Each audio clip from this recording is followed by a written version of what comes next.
of course, my specialty is movement, and I want to talk a little bit about how we get strong through the core. So how are we going to connect with our core? I might. Tea, coffee, Nice tea. No, I'm just kidding. So a lot of people think core is like abs. So, we want that washboard stomach with a load of laundry. No. So the more I work with people, especially women, the goal is now about posture and being pain-free. It's not really about having abs anymore, but maybe that's a good goal to have. So I wanted to sort of have a really candid conversation about core, maybe explain, use some visuals, and then go through some movements that could help you practice getting a strong core. Because a lot of people think, again, that visual of having the abs, but it's really a cylinder when you think about core. It's like it wraps around your entire torso, and from your diaphragm all the way down to your pelvic floor, and then surrounding your abdominal wall, and then voila, you have this gorgeous container. So when you think of your core, it's like this container. So when I'm teaching a class or I'm working with clients, I'll be like, can we do core? And they're pointing at their abs. But essentially, I want you to think of it as this gorgeous container that keeps you upright. Your glutes are connected to you. We're going to talk a little bit about those guys. And posture. So when you're kind of slouching, right? So we're just going to get... Yeah, exactly. Yeah, exactly. Exactly. So we're going to talk about that. We are going to talk a little bit about our breathing and breathing well, and then sort of movement. And we're going to connect it all together. Here. Oh, you didn't bring that. I stole it from there. This is like from like grade 8. Do you remember these bands? Yes. I have like, sometimes I'm okay just doing stuff on the floor. I find I have a little bit more traction. If it's too squishy or gooey, I don't really get connected and stabilized. But I'm going to show you a couple things that I like to do, and I like to do with clients as well, that just get more bang for your buck. Because I know we're all pressed for time, and you don't need to spend a lot of time. I mean, hours and hours at the gym is not really the way to go. And even little bite-sized movement throughout the day is so helpful. So if you can just push away from your desk or your workstation, wherever you are, to take a little break, because sitting is deadly. It really is. If you can set your timers, every 30, 45 minutes just to move and stretch and do that little breathing, or even just squatting and get a couple in if you want to add a little heel raise or like stretching the chest. All of that compression in the sitting or slouching will help. So it adds up throughout the day. So for example, planking is a really good way to engage your core. So I'm going to just do a little demo. For your core, I like to put my hands right underneath my shoulders. So you don't want to do your plank too far away. So you can see I'm kind of slipping and I'm going to face plant. So you want these things right under your shoulders. You want to make a big splat hand. So you can see I have a lot of space in between my fingers. Sometimes I see this. Sometimes I see this. Sometimes I can't even do it wrong because it really hurts. So your first line of defense is your handprint, and you want to make a handprint on the floor. You want to keep those shoulders on top of your hands. Then you're ready to go. Some people will now go into sort of a tippy toe formation. You want to glue those toes into the floor. You want to balance your favorite wine glass on top of your back. So you don't want to wiggle and you don't want to drop your wine glass. So this would be a perfect straight arm plank. And from here you can do all kinds of things. You can do your star rotation, you can do your high five, and you can start to get into some fun, fancy work, but this is a straight arm plank and I absolutely love it for core work, okay? The next one's going to be a tabletop. So we're gonna use the mat just because I need my knees. So this is your tabletop. So I bent my knees again, knees under hip. So I'm not here and I'm not here. So I'm just lining up those hands underneath my shoulders, toes curled. You can extend that foot out, dropping the toe, and then you can extend out. So now you've got this sort of beautiful formation. Everything's in line. You can add some movement to it. A few of these, we're strengthening lower back by activating the glute. You can then do your cat-cow, where you bend straight, and you can sort of make a little list to all the animals you want to do out of the plank, and you could cycle through these 3-4 times. The next we're going to do is, does anyone know this one? Yeah. It is, okay. So I want to talk to you about a dead bug, because all the bugs I are like splat because I stepped on them. That's what I had in my Okay, head. so for the dead bug, I want to just connect with you with regards to where the knees go. So you want to make sure you have some space between your hip bone all the way up to your knee. You don't want to compress and then let the heels drop. So this is a very dead bug. So we want that bug 90 degrees, 90 degrees. So you have that little zigzag. Right? So as soon as you do that, you're firing up this area, and it's going to work even harder for you to build that beautiful container. You want to extend, keep this guy 90 degrees. So now you've got some space here, and then slowly pull in. Slower you go, the better you are. Okay? So this movement here is one of the best, and it actually feels really good. Okay? So again, you don't want to sag and you don't want to compress. All right, so then the last one, I'm going to go with, you can either do on the floor, we're going to try it in the chair. So you're just going to sit with your feet about 90 degrees. I'm going to turn to the side so you can see. I'm going to demo it, and then I'm going to practice. If anyone wants to be my client, let me know. So I'm going to show you. You're going to put your hand at your shoulder and your other one on top. You're going to lift your elbows away. So all of a sudden, you've created that space. Inhale, top your chin on top of your palm, your hand, so your palm is against your wrist. You're going to take a deep dive down. 4, 3, 2, 1. Elbows to knees. Now pick that back up. Good. Again, inhale, lift off, and take a deep dive. Elbows to knees. Come back up. Okay, good. And relax. Okay, good. So does anyone want to be my client? Anyone? Who wants to be my client? Come on over. Lisa.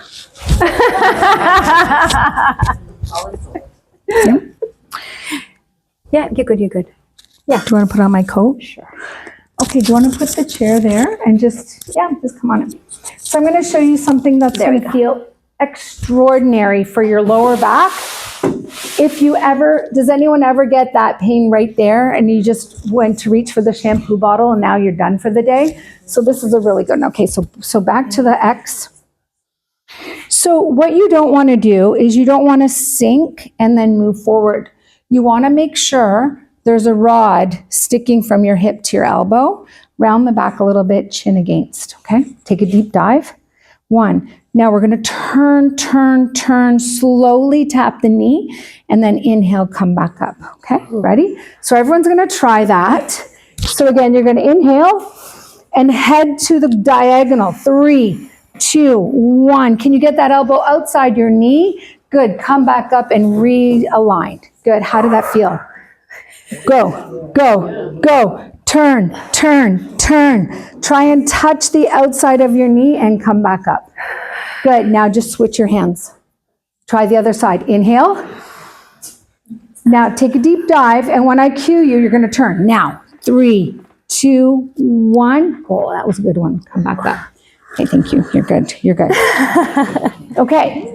So again, this one I learned with muscle activation technique. Everything is. And what it does is it kind of separates and realigns the spine, and it helps with posture because, again, the slouching, the crouching. So we want to make sure, so that one, it looks a lot easier than it is. Did anyone get to the outside of their knee without, yeah? You did okay? There we go. Yeah? Good? So again, in, and then right around to the corner, you're going to feel that beautiful twist. Glutes are really important too. So glute, everyone's like, I got to activate my glutes. When you're doing your glute bridges, Or if you're in, I'll show you quickly what a glute bridge is, because I really think these guys go, it's a little overrated right now, but they do a big job with regard to posture. So when you think of your posture, you want to pull your chest. So chest work, you want to do push-ups or planks. So what I was showing you is excellent to really tighten and pull muscles. So they're going to help pull these guys. So chest keeps posture, not back work. A lot of people think I need to work on my back to have a stronger back. Yes, of course, I would never discount that. But people think the chest, I can't do push-ups, but I have a bad back. I'm like, and there we go. So I want to make sure that we're practicing planking, push-ups to really get these guys, get the muscles to pull away and alleviate that hunch. And then when you have your glutes, if these guys are lifting, so you've got all this happening, your glutes and your chest are strong and pulling you taller in your posture. So those things I wanted to connect with you today as well. So for your glute bridge, so I see a lot of people, doing their work. That's great. I love that. It's time and a place. But of course, you want to make sure that you have your head and shoulders in the mat and then slowly come up. And I see a lot of feet rocking too. So you want to make sure you ground those toes into the floor and heels as well. So you don't want to be working just on the heels. Those toes need to come into the mix. So again, handprints for chest and plank work. And then those feet have to be, again, in line. You don't want to be a duck and definitely not a pigeon. So think linear. So for your glute bridge, a little tap and just opening up through the pelvic floor. Okay? You can do some work with one leg. Okay? So glute bridges are really important.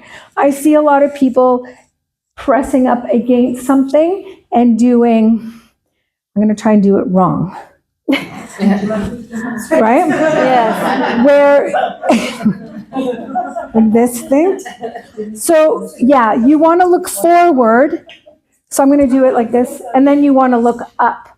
So your whole upper body comes with you. Okay? So glute bridges or hip thrusts, which I was kind of demoing, I really botched it.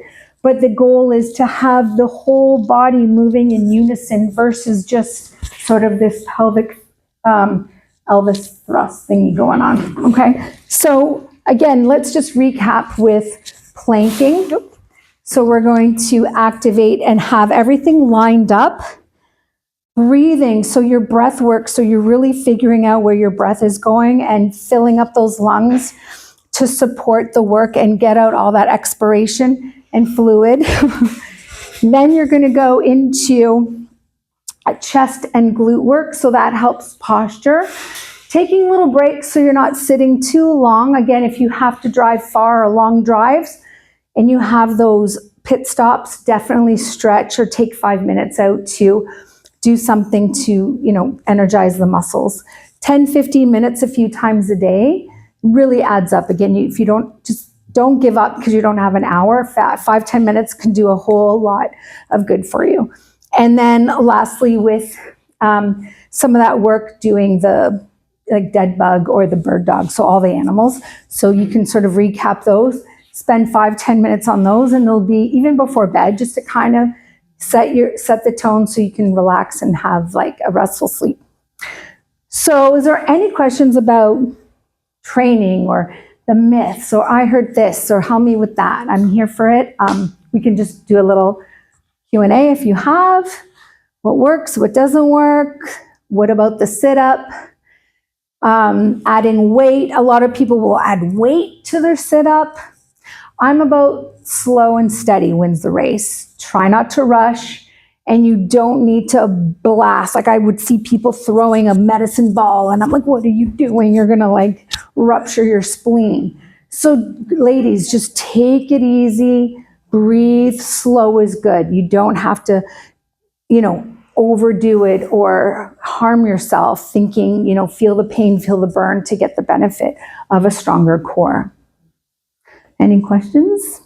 Yes, my dear. We talked about this before, I think I know your stance on it. But Yes. Cardio versus weight. Cardio. Well, cardio versus, I think cardio has its place. I think the heart and, getting the body to a place of like burning or fat burning is really important. But I think my mandate, and especially for the 40 plus with bone density, with injury prevention and muscle preservation, I think small bursts of cardio, staying within your heart rate limit, and you would know what your max heart rate is. We could go through all that. And then recovering. So I like little burst, maybe minute and a half, and then recover, or even 30 seconds and a minute and a half recovery.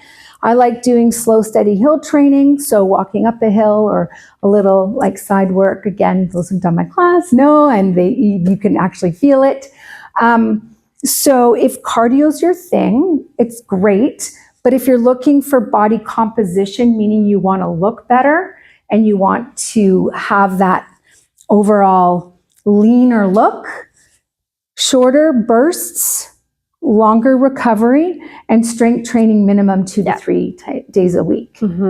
Yeah, if you can get in 1 or 2, 30 minutes of push-pull press, so your squats, your push-ups, your rows, you can do that with body weight, or you can do it at home if you don't have, you don't want to go to a gym.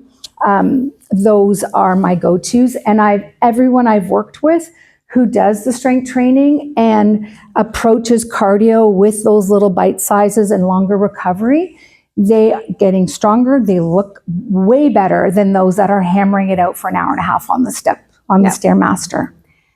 Yeah. That's something we can explore for I mean, our spin next session. classes are good too. I know people like spin classes. I personally, I'd just rather be outside on my bike, and then like you got this one, and like I know, and I'm just like, oh my god, their shoulder's going to blow out. So there's a few things that I don't love, but there is training, those spin train classes where they do intervals, which I think they're getting more sporty, and there's that wave of dance spin classes are on their way out. So I think you like your spin classes, yeah? So that's good. Just keep it controlled so you're not burdening your shoulders or they're going so fast on the flywheel that I think they're literally going to take off out of the room.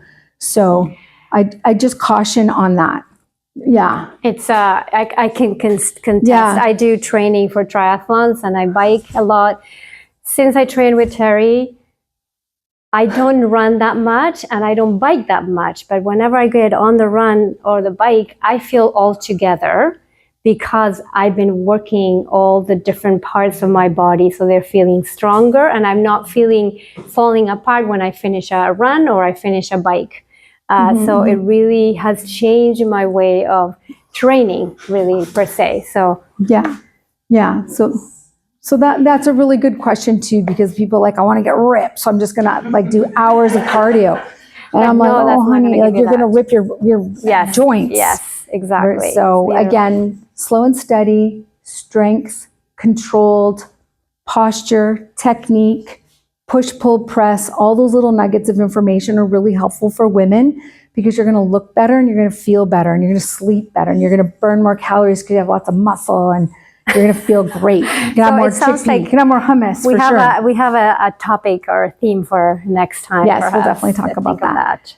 So I have some information as well. If you have questions, you can reach out to me on, core and training, and you don't need to like blow out your abs or save your abdominals, till the end of the workout. If you kind of sneak it in throughout the day, you'll see the benefit for sure. Yeah. Thanks so much. Oh. Yes, Lisa. When we did the squat, the first Yes. squat, I also felt it in the leg. Yes. But the last squat, where I was seeing you both squat together with the head upright, then I felt it in the lower Correct. back and I felt the belly button. Yeah, Yes. of course. As soon as you start, you're being efficient. You're getting there. You're lowering your body, and you're like, hey, this has to come with me, and so you're bending, but everything else has now been compromised. So as soon as you engage the core and you stay upright, it's a game changer. As soon as you fall forward, your core is like it's given up. Not there. Yeah. So it's okay to hold something. and then it'll kind of correct that a little bit. So some people who are who need that resistance here for leverage here, and some people want it below. So really it depends on, I'd have to look at the levers and your height and your femur length and things like that to see what, your leverage would be as well to help you. Yeah. Again, thanks everybody. I appreciate your time and your questions. I love you all. Jenny, let's take it away.